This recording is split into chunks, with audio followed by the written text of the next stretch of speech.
गुरुग्राम और मानेसर नगर निगम को लेकर नामांकन की जो प्रक्रिया है वो पूरी हो चुकी है। आज स्क्रूटनी होगी और कल नाम वापस लेने का आखिरी दिन होगा।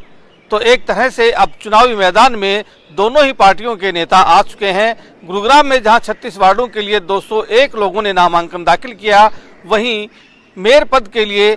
बीजेपी की तरफ से राजरानी मल्होत्रा तो वहीं कांग्रेस की तरफ से सीमा पाहुजा ने अपना नामांकन दाखिल किया है। जबकि मानेसर नगर निगम में 20 वार्ड के लिए 100 से ज़्यादा नामांकन आए हैं। लेकिन दिलचस्प बात यह है कि यहाँ पर मेयर पद के लिए एक नहीं बल्कि 3 नामांकन हुए हैं। कांग्रेस की तरफ से नीरज यादव तो भाजपा की तरफ से सुंदरलाल, जबकि निर्दलीय जो उम्मीदवार हैं वो डॉक्टर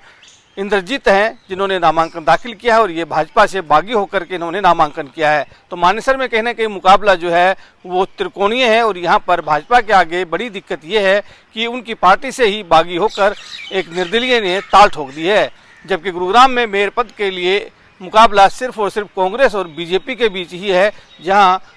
कांग्रेस की तरफ से सीमा पाहुजा है तो भाजपा की तरफ से राजरानी मल्होत्रा हैं। तो अब बड़ी आजमाइश कहीं ना कहीं अब यही है पार्टियों के सामने कि जो लोग बागी हुए हैं, जिनको टिकट नहीं मिली, उन्हें मनाया जाए किसी भी तरह से और कल जब नामांकन वापस लेने का दिन होगा तो उस दिन उनके नामांकन वापस करवाए जाएं। अगर ऐसा नहीं होता है तो जाहिर सी बात है कि जो लोग चुनाव लड़ रहे हैं उन्हें इसका नुकसान हो सकता है। गुरुग्राम में मौजूदा तौर के ऊपर कई जो पार्षद थे उनका टिकट कटा है, जिसमें खास तौर से राव इंद्रजीत सिंह और राव नरबीर के समर्थक रहे हैं, लेकिन उन्होंने भी निर्दलीय ताल ठोक दी है। उन्होंने भी निर्दलीय अपना नामांकन दाखिल कर दिया है और यही वजह है कि अब उन लोगों के सामने बड़ी चुनौती हो गई है जहां इन निर्दलीय पार्षदों ने अपना नामांकन दाखिल किया है। तो अब कहीं ना कहीं एक दूसरे को मनाने की जो कोशिशें हैं वो भी चल रही हैं, भाजपा के आला कमान की तरफ से भी चल रही हैं और अपने लेवल के ऊपर जिन पार्षदों को टिकट मिली है वो भी उन्हें मनाने की कोशिश कर रहे हैं ताकि आसानी से चुनाव को जीता जा सके। लेकिन अगर ये बागी नहीं मानते हैं तो जाहिर सी बात है कि ये कहीं ना कहीं